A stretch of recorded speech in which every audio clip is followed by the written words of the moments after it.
Whenever we need to drive change, let's try to consider first to shrink the challenge, to show the path, and also to try to boost the motivation in our team.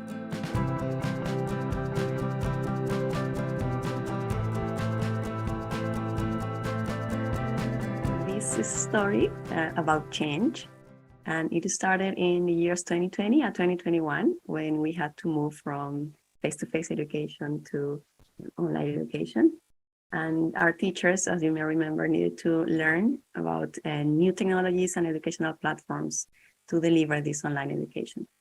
So in our school, we mainly learned and mastered Google apps like Google Slides, Google Docs, and all these apps.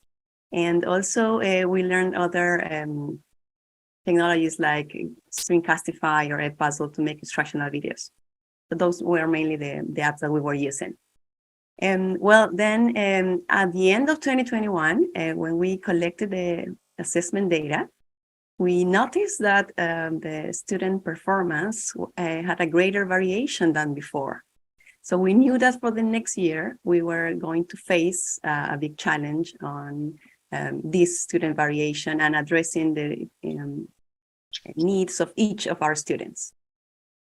So we thought that we needed to make a change in our instructional approach into a more self-paced learning one. So the first decision we made was to enroll all of our teachers into a PD about this self-paced learning. And at the end of this, a group of teachers, a small group of teachers was ready, and not only ready, but also excited with the idea. But a larger group of teachers, mainly from my department, were not like that. Were feeling a little bit unconfident. They were not ready to start. So since we wanted to have more early adopters in the first stage of the implementation, so we decided to make a workshop. And we called it like an immersive experience in which our teachers would learn more about self-paced learning through a self-paced learning structure that we call the learning roadmap. So our goals in this workshop were three. The first one was to try to show the teachers that the challenge was not as big as they thought it was before. The second one was to show the path. And with this, we wanted to show them what we were expecting with a simple version of a learning roadmap.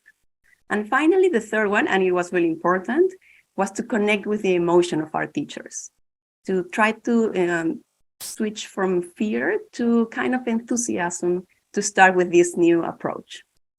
So for 2 hours, our teachers were exploring the roadmap. They were learning more about self-paced learning, and they felt the experience of, or the benefits of learning at their own pace, choosing from different activities, going further with optional and extension activities. They also saw how they could reflect and verify their own understanding with these roadmaps. So at the end of the workshop, the feedback was positive, but the best part was that when we started the next year, when our students arrived to school, all grade level teams had their own versions of roadmaps and adapted to the age of the kids and also to the content that they were going to cover those weeks. After 4 months, we made a follow-up meeting, and it was very impressive to see how all the teachers were sharing several versions of learning roadmaps, and they were with a lot of pride and satisfaction for their own work.